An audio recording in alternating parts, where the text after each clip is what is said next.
Good morning, ladies and gentlemen. Just like to introduce the session and thank you for joining us today. My name is Ed Britton. I'm from Deloitte and I'm delighted to be supporting UKREiiF with today's session.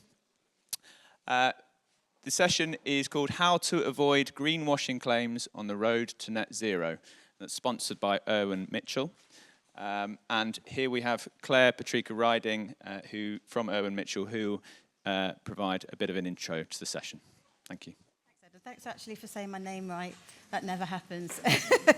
So hello and welcome to this morning's session on how to achieve net zero as we navigate some of the bumps along the way. My name is Claire Patrica Riding. Ed said it immaculately, so I'm very grateful for that. And I'm the Head of Planning and Environmental Law at Erwin Mitchell. And I'm delighted to be joined by some fabulous guests from across the development sector that are going to provide some details on some of the challenges that their developments and operations have faced in recent times, together with some of the creative solutions that are being provided by the market. Oh, sorry. So that's the session, and then these are some of the bumps. So let's set the scene. We've had quite a lot of activity in recent years and in recent months with the Office of Environmental Protection really gearing itself up to take on some of the challenges of being quite a robust environmental regulator, as well as the Climate Change Committee releasing various reports, all of which confirm that we're way off track to not only meet the interim targets, but we're way off track to meet the 2050 net zero target. But throughout all of this, what we've had is an awful lot of data in terms of carbon emissions from both building materials, but also the operational side of real estate infrastructure that gives us way more clarity that the sector faces and the challenges that we face. So there are some definitely bumps in the road, but if we all work on these bumps, will that lead to a beautiful net zero destination? Some of those bumps in the road can be getting caught out by the regulatory regime, and we've all seen that the Competition and Markets Authority and the Advertising Standards Authority taking much greater scrutiny of the real estate sector in recent times, together with the aims of the Green Claims Code. So if you're trying to be that first adopter, and that obviously comes as a premium, and hopefully this is something we'll hear from the panelists a little bit later. If you're trying to do something that's creative and imaginative in the sector, what happens to the cost of that first adopter principle? We've also had the UK Buildings Council, which has set out a framework for achieving net zero. And it's probably not rocket science to everybody in the room, but it's this framework that really is going to lead us to evaluate and review our carbon emissions from a real estate sector from across the whole life cycle of a building. And it's really leading into that managing and mitigating our carbon emissions. But really, some of the claims and organisations that are made may not be as accurate as their first thought, whether that's intentional or unintentional, either intentional or unintentional claims that are being made, maybe a slight blurring of the lines. And what we're seeing is more scrutiny of applications and claims that are made, and this is leading to an increase in the number of claims that are arising out of climate change litigation and greenwashing. But we've also set out on the screen some of the other claims that can be made around greenwashing litigation. And it's not a great leap to look at this list and actually conclude that in a world of heavily advertised developments that these could be coming to the sector unseen. So without further ado, let's start this session and see if we can get to the sunlit uplands of net zero.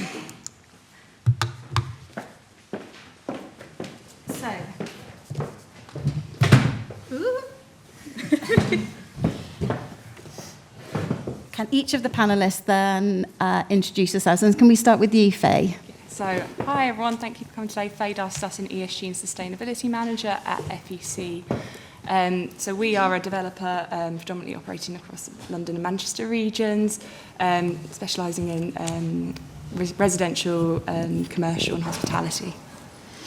Morning everyone, I'm Phil Marsden, the Regional Managing Director for Muse in the North West.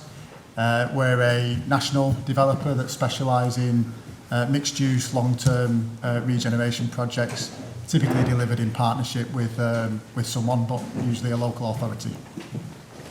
Hi everyone, Lucinda Lay from UKREiiF Development Group. We specialise in restoration of brownfield sites, bringing them forward basically for renewable energy for communities and as habitat banking. And we've got a USP in the marketplace in that we're specialising in open mosaic habitats, so really helping with the regeneration of brownfield sites. Hi everyone, I'm Simon Cox from Prologis. Prologis is a global owner, manager and developer of logistics buildings. I've been with the business for 18 years now, and in that time dealt a lot with sustainability as one of the technical things that need to be solved for new developments. And really interesting to sort of see where this is now ending up, as things which 10 years ago were ordinary English words have become dangerous, and you need to be very careful about how you use them. So really interesting subject. Hi, I'm Sadaf Askari, and I'm leading ESG advisory team within Hydrock, now Stantec, who have gone through acquisition recently. We are an engineering consulting company, and our focus is to make sure companies avoid greenwashing, helping them in the journey with their framework and mission to make sure things are planned in advance. So thank you for everybody. So what are the current challenges that the property sector faces to meet its net zero challenges? And sorry to pick on you again, Faye, but can we start with you? Yeah, absolutely. So I think we've got broad challenges, right? So everything from viability, we're having to make a lot more things stack up. We've got an increased requirement for affordable housing, we've got an increase in land costs, we've got increases in build costs, we've got the requirements to deliver placemaking, we've got net zero on the agenda, we also have biodiversity net gain, which came in earlier this year, and we've got all of these different competing priorities, and the reality is you can only cut the pie in so many ways, right? We also have things like a lack of consistency across the industry, and we're specifically talking about greenwashing. It's really difficult to be consistent and to be speaking the same language if we don't have definitions that are consistent. We've got regional challenges in regards to, we're an international so we do have operations out in China, mainland Malaysia, we've got operations here in the UK, and the reality is, again, those operations are in slightly different places, and they're on slightly different parts of the journey. I could go on in regards to challenges. We've got global economics, infrastructure not being prepared for some of the things that we're proposing get introduced. The list, it sounds a bit pessimistic, doesn't it? The list does go on, unfortunately, and I'm sure, Phil, you'll be able to add to some of those as well. Yeah, I think all those are very live challenges that we face sat here now. But I think if we didn't have those challenges, would we be building properly net zero buildings and places? I don't think we would. And I think there's a couple of probably sort of more systematic, bigger challenges that we face as an industry. And one, I think that has really prevented us moving the dial is the sort of construction property industry's ability to adopt change and innovate. We're building buildings pretty much the same way now that we were 40, 50, 60 years ago. In some ways, some of those might have actually been more sustainable than what we're actually building now. So I think those challenges are very real and make things very hard. But I think there's probably a bigger challenge that we face in terms of how do we really move the industry forward when you can overcome all those challenges in one way or the other. Are we really set up to truly deliver net zero buildings in a really innovative way? And to add to that, if we look at just the life cycle of building a building, right, it can be years, potentially even up to a decade from the point of actually acquiring the land, starting planning to actually completing it. And in that time, best practice has moved on, technology has moved on, innovation has moved on.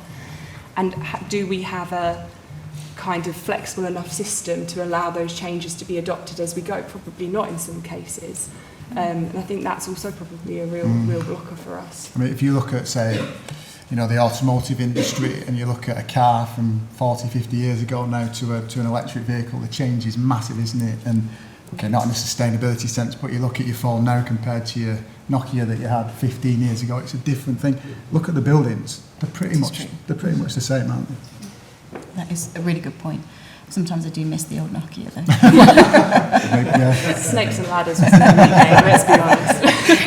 And so, Simon, from a Prologis point of view then, so what are some of the challenges that you've faced in recent times, and how you bring forward your developments into the sector? Yeah, I think interesting discussion. I'm probably going to be a bit more optimistic in that I think what I have seen, having been around this for 15 years, in the last 5, particularly the last 3 years, there is a tremendous change. So there is an enormous number of people out there that are actually trying to do things. The difficulty is working out what the right things are to do and figuring out how to talk about them. And I think, 2 things probably. It's important, as has already been touched on, to not just focus on net zero, to think about all the other good stuff that's out there around ESG and how, as developers or property owners, we can deal with those. But then also, I think the big thing for me, which I'm probably only just kind of getting to grips with myself actually, is that the focus is very much on net zero buildings in terms of talking to property people. And I think we have to zoom out from that, because I think that's where some of the problem is. I think we have to think at organisational scale. So, and what those components of a net zero building might be. So the energy it uses and the energy and emissions associated with building it, but also what the occupier does beyond that, what the owner does and the developer does beyond that. So I think very much at Prologis we are in a sort of whole organisation net zero trajectory. So that is a bit painful because it means sort of moving on from flagships. So, you can get very excited about a flagship net zero development in the UK, which is lovely, but then you also need to move things on in India and China and South America. So that's the bit we're getting to grips with now. How do you get the whole of a global business on that sort of trajectory? Well, that's a teaser for a question a little bit later on. So we've heard from both Phil and Faye about some of the challenges that you're facing, but where does all this fit into the hierarchy? Obviously, you've got viability issues, you've got land value, contaminated land, all those other issues that you need to address, as well as biodiversity net gain, and the sort of carbon emissions, etc. So where does net zero and ESG fit into the hierarchy of costs that a developer needs to consider in bringing forward a development? I think it's not a one-size-fits-all kind of approach, right? Because you'll have different schemes across different regions and different geographies, and in some areas net zero will be a really high priority, whether that's because there is a local plan and obligation that kind of puts that front and centre, whether it's because you're working in JV with another partner who prioritises that. I think aspirationally, everyone likes to say it sits very high. Sometimes the reality and tangible delivery of that doesn't quite match the aspirations, and I suppose that's where the greenwashing element comes in, because if you're saying, oh, this is a top priority for us, this is something that we're really passionate about, but we're not going to do it on this scheme. Is that then greenwashing, even though it's best endeavours? So I think aspirationally quite high. We're yet to see net zero developments en masse consistently across the board. We are making, to Simon's point, like the optimistic side, we are making really good steps. In the majority of cases, we're seeing a lot more coming in as part of regulatory requirements, as part of best practice, and also just as part of consumers' kind of bare minimum baseline of what they're wanting to achieve. The other kind of things that have come in over the last 12 months, Building Safety Act, that's changing things massively. People's homes fundamentally need to be safe, first and foremost. You can't compromise on how someone feels within their home. But then also I think the pandemic really taught us that actually consumers really value green space in a way that they maybe didn't pre-pandemic. Sorry to bring it back to that, I know we were trying to forget it, but we are valuing our green space more, we are valuing biodiversity. David Attenborough's done absolute wonders for I think us all in enlightening us on where we currently sit in regards to the crisis within our ecosystems. I think, I promise I'll be more positive later on in this discussion. But we're talking about challenges at the moment. Yes, sure. Okay. We're going to get to the sunny sunlit upland soon.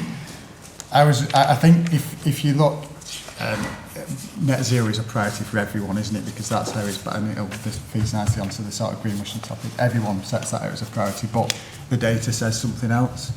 I was reading a report from CBRE the other day, and that set out it looked at generalised, but it looked at the performance of buildings from 1990 to current day. And emissions in those buildings had reduced by 59% in commercial buildings. Fantastic, you know, on the face of it, that looked really positive. But when you took the decarbonisation of the grid out of that, which is a massive factor, buildings are actually now performing worse, 2% worse than they were in 1990. So everyone's saying it's a priority, but something, you know, the data suggests that something's stopping that actually coming through in reality. So I think for me, it links nicely into what we're talking about today, doesn't it? In terms of greenwashing, how people talk about net zero, but what they're actually doing. So yeah, I think that the data suggests something else, I think. And then staying with you very briefly, Phil.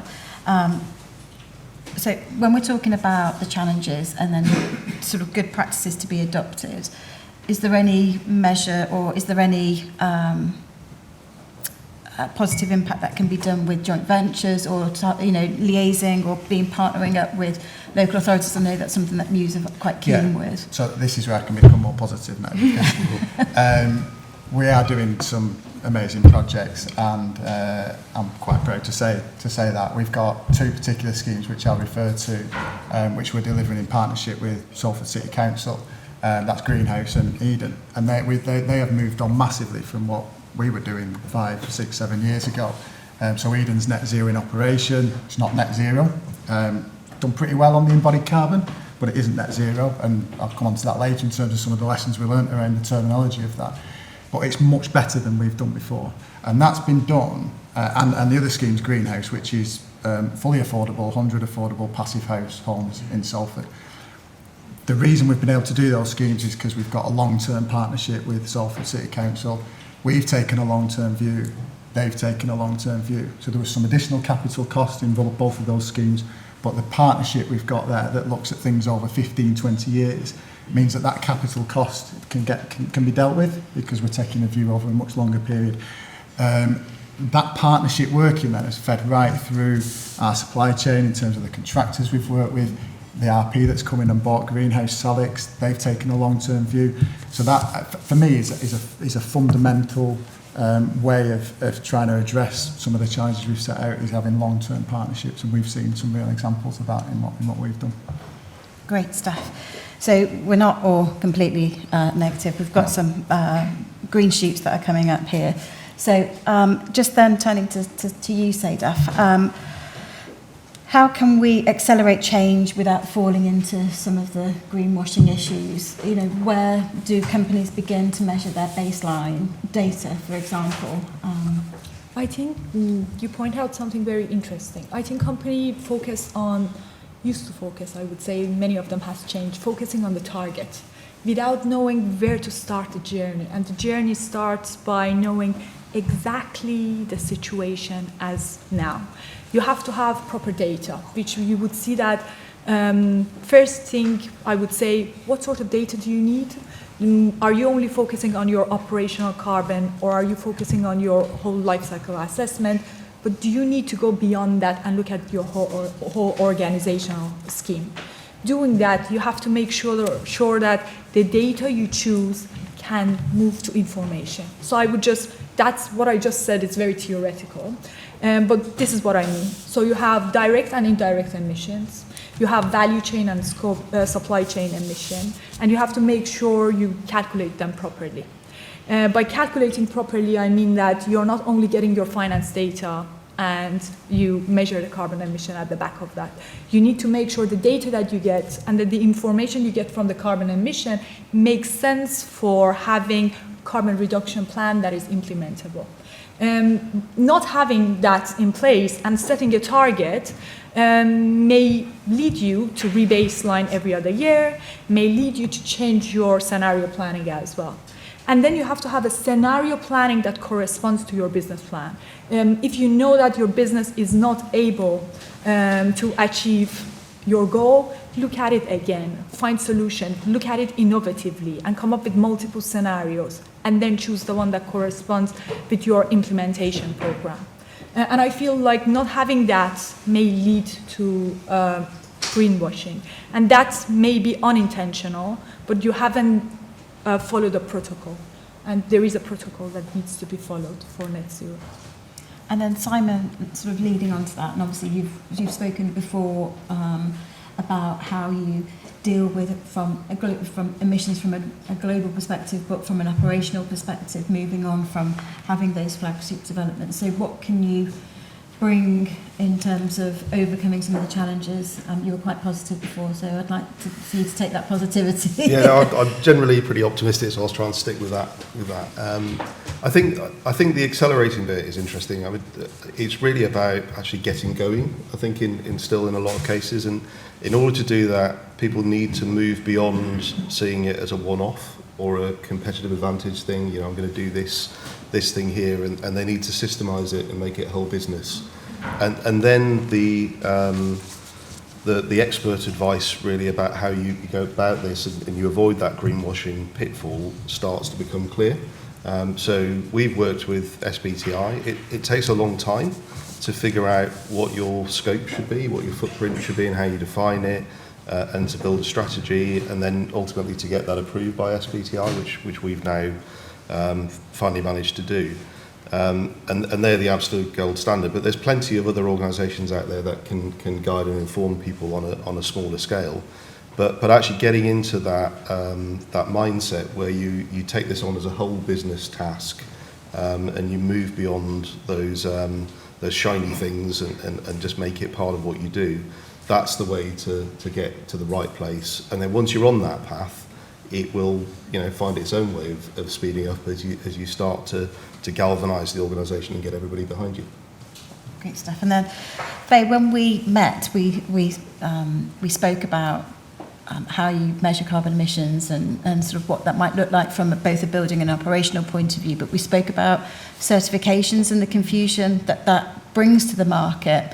So we've got some positive stories, and sort of how we look at how we narrate those is key. But that certification point, I know that you've been quite keen on that. Yeah, I think in regards to certification, like the positive side is there's lots of them. There's plenty to choose from, right? The more pessimistic side is sometimes they don't marry up, and I think especially when we're talking about greenwashing, if we look at this through the eyes of the consumer, what does some of these certifications actually mean to a consumer? They'll look at it and they'll go, oh, that's got a badge on. That must mean that they're doing everything right all the time. But it's such a high level kind of view when it comes to certifications.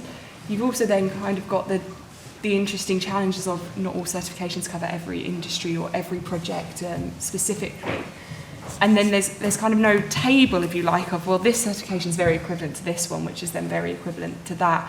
And I think one of the areas where we struggle as an industry is we've almost maybe now got too much choice. And I think this is the exact same as data, right? We've got so much choice as to what we measure, how we measure it. And yes, the GHG protocol is there, and that's kind of a nice beacon in the dark on that one. But I don't feel like we've got the equivalent on certifications just yet. I saw a slide a couple of weeks ago, and I think they were up to like over 100 certifications. And you just sit there and you just think, how on earth are we... If we can't understand this and if we can't get consistency within the industry, how do we then articulate that outwards in a way that makes sense and is common sense to someone who just wants to be doing the right thing and buying something because it's what they align with in their values? Yeah, and then what led on from that discussion then, Phil, is we spoke about the sort of confusion over certifications, but then equally, how that is articulated and how that is advertised might be leading to sort of, I don't want to say misleading, but I probably will, and but I am going to say it. But, that confusion does lead to that blurring of the lines as to what's appropriate and what's not appropriate, and what's a real set of data and what's not. So what are you seeing there? Yeah, I think because of the lack of sort of standards and clarity over standards, I think we've got to be careful not to be too critical of someone when they say something that's not quite right, because they may just be trying their best. And I think there is a danger that if we're too critical over potential greenwashing, businesses, organisations may stop talking about what they're doing. And actually, does that then prevent things moving on? So there's a angle there to it. I think it's very difficult when we're all sat here and we do this day to day, and it's still difficult to sort of understand what you can say or what you can't say about a building or a place. When we're then engaging with the communities where we're working and with our customers who aren't in the sector, who aren't in this world, how do they understand what is meant by a building that's net zero in operation or has low embodied carbon? Or, these aren't terms that are really recognisable to our customers sometimes. So how does a tenant who's looking for office space decide whether one building is better than the other when one's saying we're BREEAM outstanding and one's saying we're well enabled, and one says, well, we're an EPCA, but we're net zero in operation. Well, we've got low embodied carbon. It's like, it's absolutely mind-boggling, isn't it? So I think that for me is one of the biggest challenges, is us understanding it so we can talk about our schemes properly and consistently, so that our customers can understand what we're selling and what they're buying into. And again, when we're talking to communities about the places we're trying to create, how can they engage with us on this topic? And I think, Phil, like what you've just said is so right. In order for us to get to net zero, we really need to be driving innovation. We need that R&D to be coming to the forefront. And what we can't be doing is beating each other down when we fall at a hurdle and get back up and hold our hands up and say, do you know what, actually, we thought that this was going to have this result, but it's not.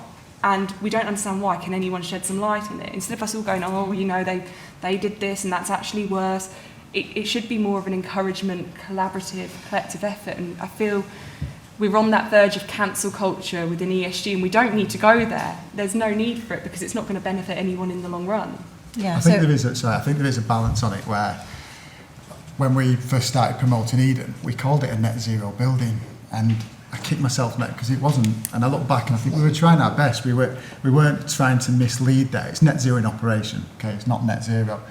But then I see a development that might say, I saw on the other day, that's we're net zero from day one, and I thought, what does that? There's no need to say what's day one. What about day two? It's like, that bit. I think there's a line between trying your best and just maybe getting it wrong and not then jumping on. Yeah. Whereas actually just saying something that's just a load of rubbish, really. To that point, I saw a packet of crisps the other day that said on the front of it, Bruno's laughing because I've not stopped banging on about the packet of crisps, but they said they had a badge on the front. They said we're on our journey to carbon neutral, and I was like, what does that mean? That is really unhelpful. So I was like, I need to go on the website and have a look at this further because I don't understand what on the journey to carbon neutral is. Surely we're all on that journey. You would think so. Right. So we've heard a variety of different stories. We've looked at some bumps and we've looked at some challenges. So. Nature positivity and how we can really bring in that green capital market and how that can hopefully provide some ways of navigating through our net zero journey. Now, Lucinda's been quite quiet so far, but this is Lucinda's time to shine. So what can we do? Leading into that natural capital markets, what does UKREiiF do? What can it bring to that wider development sector piece? Yeah.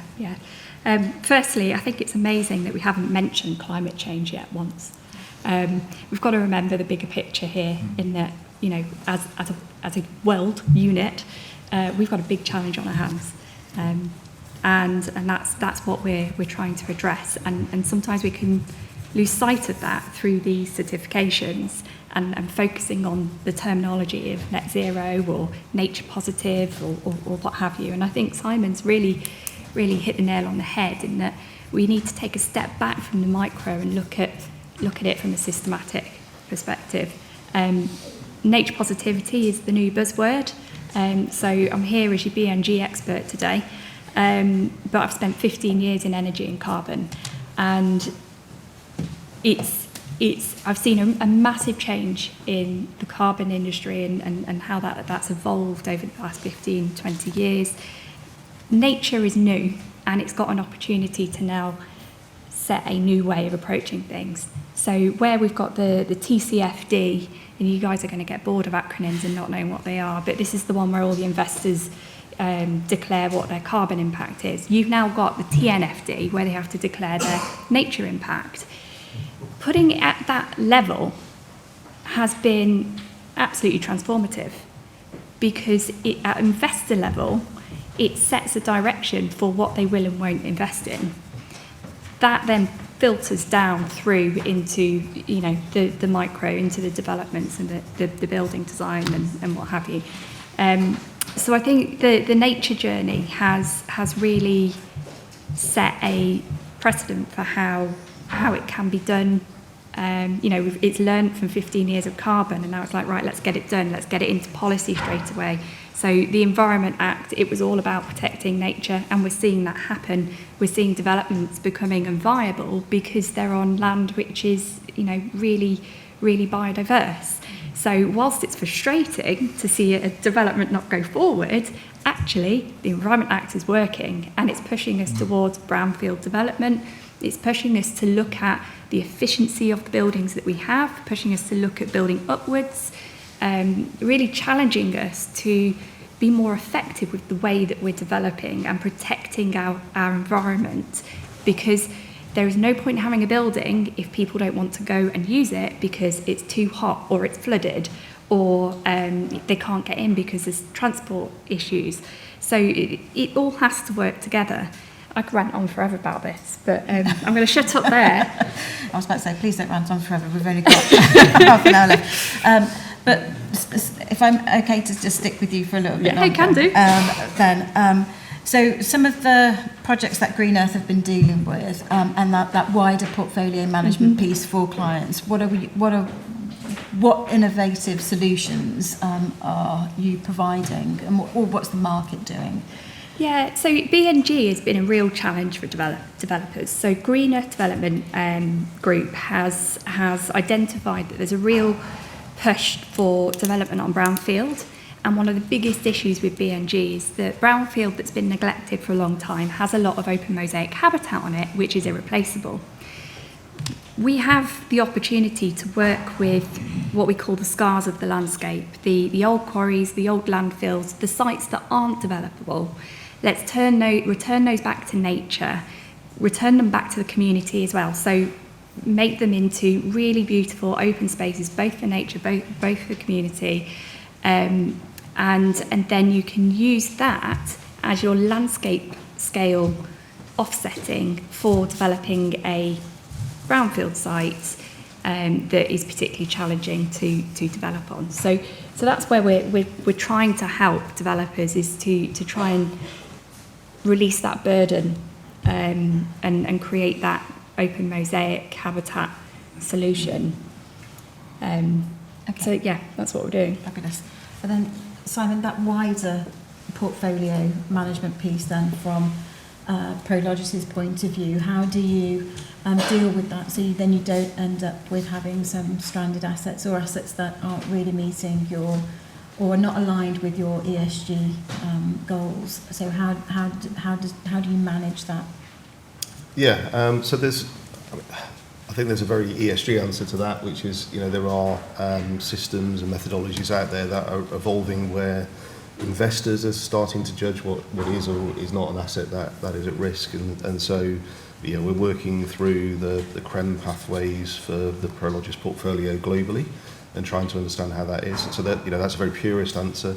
There's some other more pragmatic things. So you just look at your thinking of a UK perspective, you look at your portfolio and you think about energy performance, and are there any buildings there that are at risk from the emerging the MEES legislation, if that happens, and minimum energy efficiency standards, and we got onto that pretty early, and because we develop buildings that we want to own, we were able to future-proof for ourselves. So we're able to think about not just profitability at the beginning of that development, but in 10 years' time or 20 years' time, even 30 years' time if it's a long-term hold.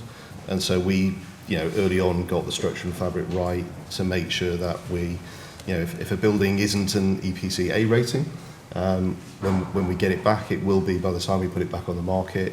And increasingly, our new developments, our target is firmly EPC A plus, so that at least the building related energy use and emissions are at net zero.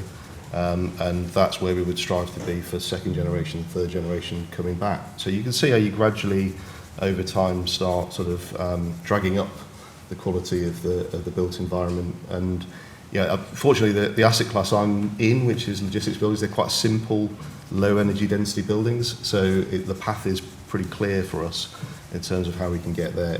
More complex for asset classes with that innate complexity within it. I just want to touch on what Lucinda was saying as well, just to sort of to echo that. I think the natural capital thing is extremely important. We, on the wall in our office, very proud to say we've got a Terra Carta seal, which was then Prince Charles's initiative, now the King, to try and encourage global organisations to value nature. So we're very much on board with that. And just tying that back to the greenwashing thing, this is a bit where it should be really simple just to tell people what you've done when you've done a good thing. But actually it's really hard, and that's where all these certifications come in, because it gives you something like a life raft to cling on to say that a safe way of saying that is the thing. But on natural capital, we're on the sort of cusp of doing something really cool there, and my hope is that we don't get bogged down in the BNG compliance calculation world where it becomes very defensive. And my question would be, where are the rewilding projects? Developers like us should be trying to do something really cool and exciting out there using scale, and I'd like to see a bit more of that. Pace over perfection. Yes, yeah. And then Sadaf then, so in terms of bringing forward your SBTIs and the carbon emissions. So we've got scope 1 and 2, but what about scope 3 emissions? And then we spoke about the flag emissions and how you can really utilise that data for the positive management of your development soil land portfolio. Can you just give us some more information regarding that? Yeah. So for saying that you're measuring your emission, one of the initiative out there is science-based targets. Science-based target look at your direct and indirect emission. So direct emission is scope 1, indirect emission, part of it is scope 3, but then it goes to value chain and supply chain, you have scope 3.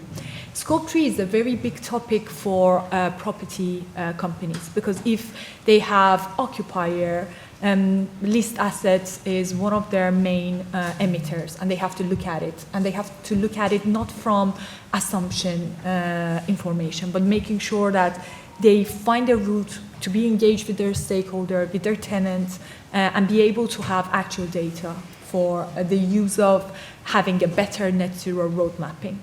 They also need to look at their investment, procurement, because the nature of the building hasn't been there. It has been developed throughout time. So you have lots of products that has been used for developing a building. But you also have lots of products for your organization. All of that and the supplier engagement should be happening under scope 3 to make sure you have an implementation program for reducing your emission under SBTIs. But SBTIs go a little bit further than that. So if 20% of your assets is in land, a majority of that is within forestry or agricultural land, you have to actually look at your flag emission as well.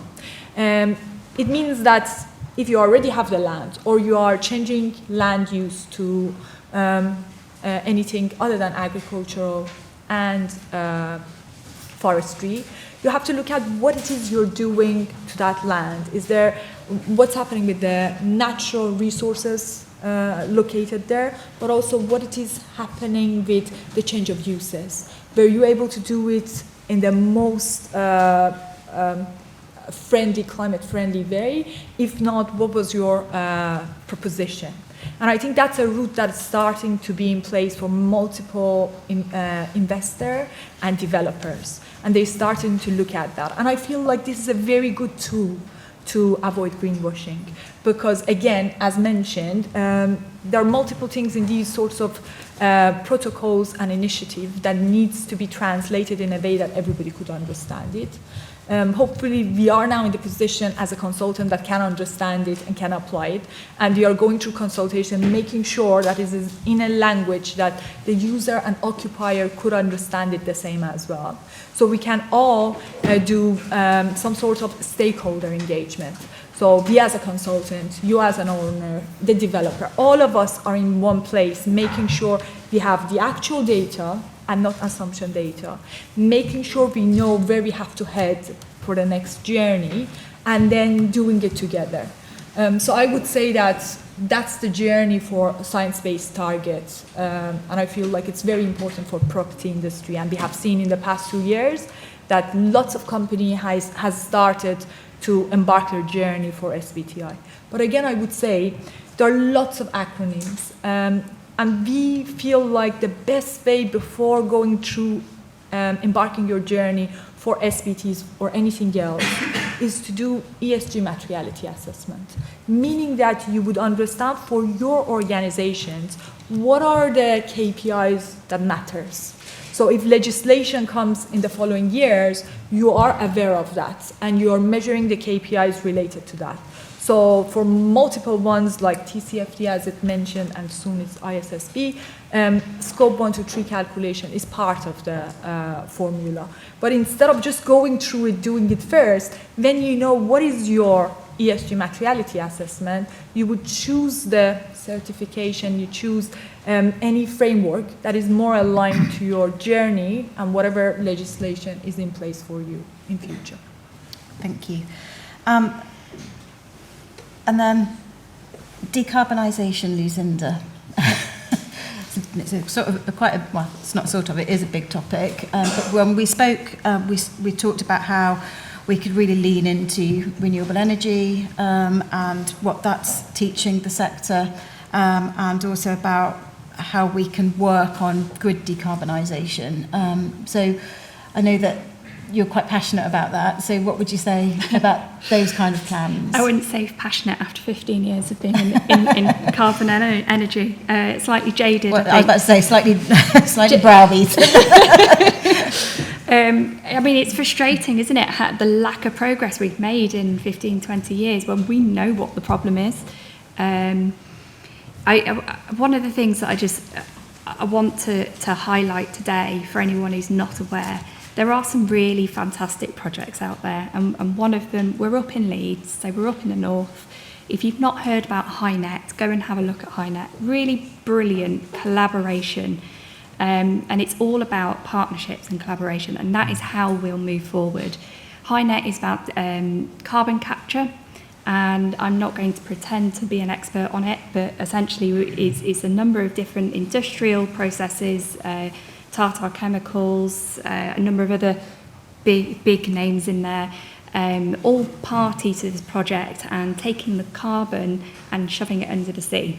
That is as technical as I'm going to get with it. But it is happening and it's very, very exciting. There's another one up in the northeast as well, near the Tees Tidelands area. So they're doing the same there. I think BP are one of the bigger parties playing in that one, and you know, it's decarbonising at a larger scale. I think is going to have a huge impact, a much bigger impact than worrying about a certification on a building. It's the way we're going to have to move. So if developers and investors can get on board with those bigger collaborations with the councils, with the mayors and everyone else who's here today, we can get things moving. Yeah, and that's where it came from when we were chatting. It's about, you know, how can we replicate HyNet everywhere else, because that's working. Yeah.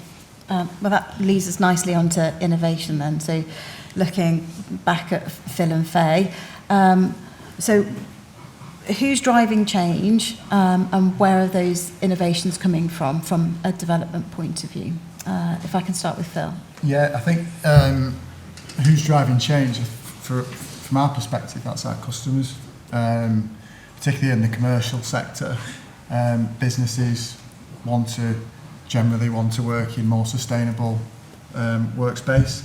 Most businesses now have ESG targets, so they're really pushing way ahead of any regulation. On the residential side, we're actually seeing, again, more customers now. We're doing passive house homes, low energy homes, that they're really attractive, and we are starting, I think, to just see some customers pay a little bit more, and they're looking at the energy savings that come, again, taking a longer term view and looking at the cost savings that may come over a 10-15 year span. So our customers are driving change. They're the ones that are allowing us to do more, because we're starting to then see that come through in some increased value. So that's a really positive step. And then Faye, in terms of innovation, I know that when we spoke, you were really passionate about innovations in the market and what Far East Consortium are doing. So what innovations are you hoping to bring forward? I think, just to pick up on what Lucinda was saying earlier, I know it's frustrating, but we're having this conversation. 10, 15 years ago, we were kind of told that we could have the leftover scraps at the table. You can have the last 5 minutes. So I think, although, yes, it's frustrating, that we've actually come a huge, huge way. And I think in regards to innovation, there's so much coming out, and I don't think we can get through this panel without talking about AI and what that's going to bring to the table, and the fact that we've got this whole generation of new people coming into the workforce who are passionate about a more sustainable, livable world, who are excited about new technologies, who don't want to sit there and write policies, and they'd rather use ChatGPT to get the foundations behind it. So I think that's where we're really seeing innovation come forward, and we'll have conversations in the office where suppliers will come in to tell us about what they're launching out into the market, and it's absolutely mind-blowing what people are actually bringing to the market. I think they're one of the key people that are actually bringing a lot of change as well. Yes, massively agree, customers are pushing for it, but you've got all these really talented individuals that are coming to you going, guys, you've been doing it this way for like the last 20, 30, 40, you don't have to anymore, because you're programming, you've got an app, and you just sit there and go, well, that's really cool, isn't it? So, we're looking at things like, and it's basics at this point, we're looking at things like taking our user manuals and putting them into a system where you can then type in on that system, tell me what kind of tap I've got, and it will bring you up what tap you've got, or you can say, tell me what the optimal way, or the optimal temperature, or how to run the system, or whatever, and it just brings you up a common sense answer that then a resident can actually enforce. Because I think we can do so much in designing a building to be, and I'm sure everyone else has seen this before, you can do so much in designing a building to all these great standards, but if the people using that building aren't using it in the correct way, it's almost pointless having the technology in there. So I think innovation is being driven massively by technology. We've got really great, willing, actual geniuses coming into this industry who are just bringing so much hope and, I think, real optimism to the industry. Oh, well, we're going to end on a positive note. Sorry. Yes. No, we got there. Right, so it's over to you guys now. So are there any questions from the floor for the panellists?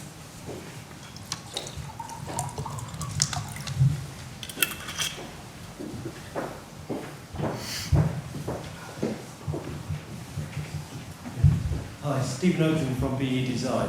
It's great to hear the panel actually talking about science-based objectives and about validating data, which has been the missing piece in here. I think this clears a lot of the challenges we've been seeing over the years. But given that most of our built environment exists, and we're trying to get to this point in 2050, how does the panel see that we can look to those existing assets to reduce the carbon that they're currently using in their daily life? Can I just? Yeah. We recently, by recently I mean last year, submitted an application for Innovate UK fund, which internally we use a mechanism on 3 tiers for decarbonizing any building in the UK. No matter what level of information you may have, there is a way to start this journey. And I can say in the UK, we haven't started that journey. We always say the fabric is old, blah, blah, blah, and there are multiple, so technology has been developed. And it's helping us firstly to get the data of what is the situation inside the building, then giving us multiple options. We usually go for like first year, 100% return of investment, shallow retrofit. So the building owner, occupier could see this is doable. And then from that point on, they may be able to actually invest more funds to actually have a plan for deep retrofit. One thing that is missing, so I think the technology to tell you what needs to be done is there. The technology to be incorporated inside the building is there. The problem is firstly the funding, so you have to be a little bit creative with the way that funding needs to be dealt. The second thing is policy. We have like specific like councils, for example in London, that may be reluctant to change. I think this is changing in the past 3 or 4 years, but having consultation is helping them to understand what is the added value of, for example, changing minor things in Victorian building that can lead to net zero as well. So I would say there is innovation out there that can be used. So add into that. Yeah, Simon. if I can, please. So I think maybe just an example from logistics to the specific sector. Most of our emissions are Scope 3. So that Scope 3 is many hundreds of times bigger for Prologis than Scopes 1 and 2. 70% of our Scope 3 is energy use by our customers in the buildings that we own and manage. So we're building an energy business to tackle that, and logistics buildings have great big roofs, and people have talked for a long time about how we'll get to cover those in solar panels and generate lots of energy, and that's what our energy business is going to do. We're going to go globally and attempt to fill all of those roofs with PV, which our customers will be able to use, and that will do with our Scope 3 in terms of that energy use, but their energy use is going to go up because all of the vehicle movements that go out from these buildings, which currently use diesel HGVs, are going to transition towards electric in all likelihood. So the other strand of this energy business is to start providing electric vehicle charging, ranging from cars to vans to great big HGVs. So we're there on a global scale doing that, and I think the real beauty of it is we've found there a way to tackle that really difficult Scope 3 issue, and that sort of issue of the built environment and all of those standing buildings, but to do it in a way that aligns with our business. It creates a model, and it's a big leap to go and hire hundreds of people and try and invent a completely new business. But I think that's how people need to think. They need to sort of really take this on board and get going on the journey for real and at a significant scale. There was a question just at the front. So, okay, so Mitch Cook, Just, yeah, you can just shout, you've got a good voice. Mitch Cook, GreenGauge. I guess my question, having been in client side for a while, relates to the mandatory reporting, and whether the panel think that future standards and requirements for sustainability reporting, the mandatory process, will provide a level playing field to avoid some of the greenwashing claims going forward? Phil? Faye? I think we've got to be really careful. From mandatory reporting can lead to tick box exercises, which is where we definitely do not want to be as an industry. I think what it does bring you is consistency and that opportunity to actually explain what you're doing. I mean, if you look at disclosures, if you look at ESG reports, they can often be quite lengthy, but that's because they've got so much detail and they're actually wanting to explain, being given that space. So I think mandatory reporting has definitely got a place, and we've seen from TCFD how investors now view that, and this industrial point TNFD will hopefully bring that in. But we just have to be careful that we don't lean too much towards it says I've got to do this, or I'll write a couple of sentences on it, and it'll be a little bit loose, and it may or may not be there. And then I think just one last thing as well is what we often see in reports is when commitments are made and then the next year they drop off the radar because they haven't quite met those commitments. So they've set a KPI in one disclosure and then realise they can't meet it. So instead of saying, oh, do you know what, we tried that and we didn't meet it, they've gone, we just won't talk about it. And I think that's also a risk of enhanced mandatory reporting. Do you have anything to add? I think sort of linked to that, but whether it's mandatory reporting or this is slightly different, but there has to be some regulation put in place now around net zero targets for me on buildings, because without that, there'll be responsible developers like ourselves and Prologis and who'll do what they can, and they'll respond to the market, but the market doesn't always drive that. And unless that comes through in regulation, I know there's things like the Future Homes Standard coming through, but that's nowhere near strong enough for me. That there has to be that enforcement put in place, which is sort of linked to the mandatory point, but it goes a step further for me. It's not just reporting. You will have to hit these certain targets on operational energy, embodied carbon, and others biodiversity now. But I think that's the next big step for me. It's the actionable element, isn't it? Although, yes, okay, if you're going to talk about it, make sure it's happening at the same time, make sure it's consistent.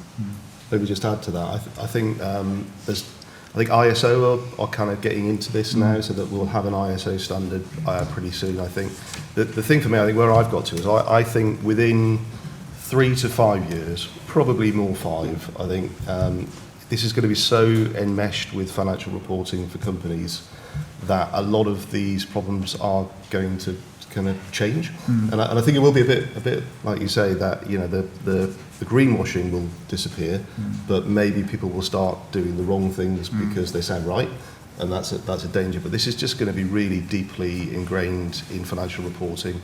And there's some of the stuff I've seen where there are organisations that will take carbon disclosures from every publicly traded company globally and allow you to filter them each way or the next, and understand. The question is, that question you ask yourself: am I dealing with the good guys? Are these the good guys or the bad guys? We'll know the answer, because it'll just be there, laid bay in financial disclosure. It'll be there. Can I just add one other point? So we have frameworks, but we have another level as well, taxonomies. So in taxonomies, we have the anti-greenwashing rules. And that's something that will be coming in place in the UK.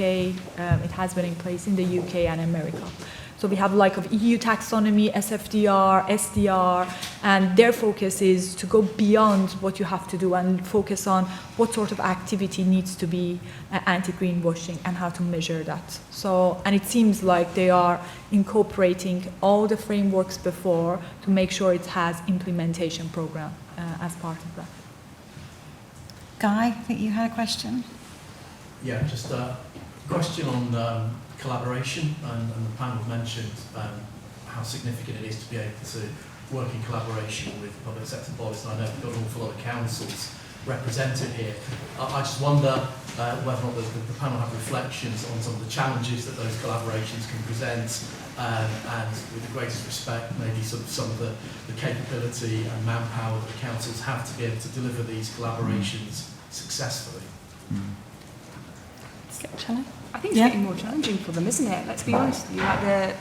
Although we're saying that we've got these challenges in regards to the fact that biodiversity net gain is coming as an example. Who's vetting that? That's coming down to your local authorities. The pressure is mounting on everyone at the same time. So I think it's about being understanding and cognizant of that as we work through this together. That we fundamentally cannot solve climate change or cannot tackle this net zero kind of ambition without working together, and I think that's it. I think I totally agree. I think there's a role for councils at a local level to be setting policies and plans in place that allow them to enforce best practice.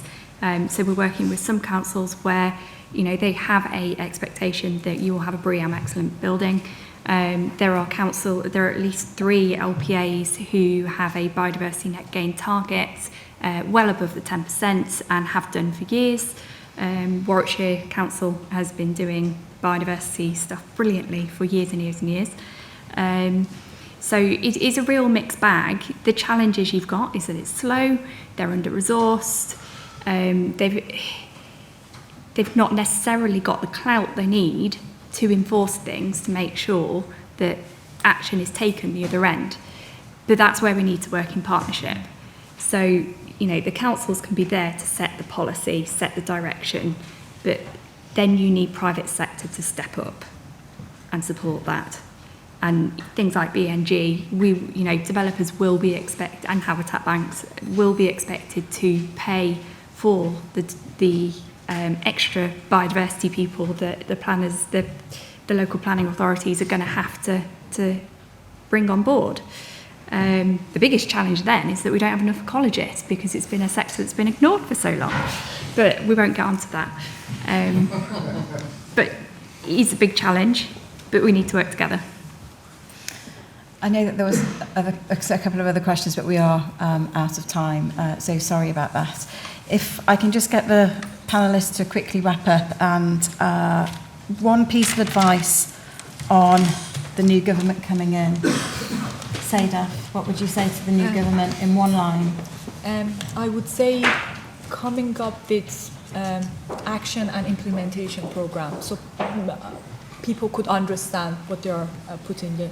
That was one of the problems I could. Simon? I'd say we've gone to the phase now where we have to move on from everybody trying to make their own version of this, to government's role being to actually pull together those ambitions and describe a proper trajectory, so that local councils don't need to have their own standards because there's a national standard that in a joined up way gets us there. I summarise it in, it was the 3 C's, and I've forgotten what the third one was. So it's consistency and collaboration. Clarity. There you go. Clarity, that was it.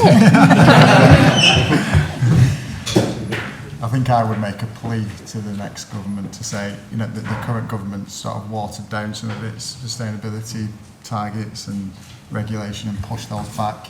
Culturally, that does not help. So please don't do that. If anything, make things harder, bring things forward. And I think let's focus on driving innovation. Let's focus on driving improvements. Let's focus on how we can be better than we were this time last year. And I think if we keep going with that mindset of let's keep chipping away at it, keep investing in the innovation, the results will come with it. And choose more sustainable crisps. Yes, please. Right. Thank you for the panellists and the usual.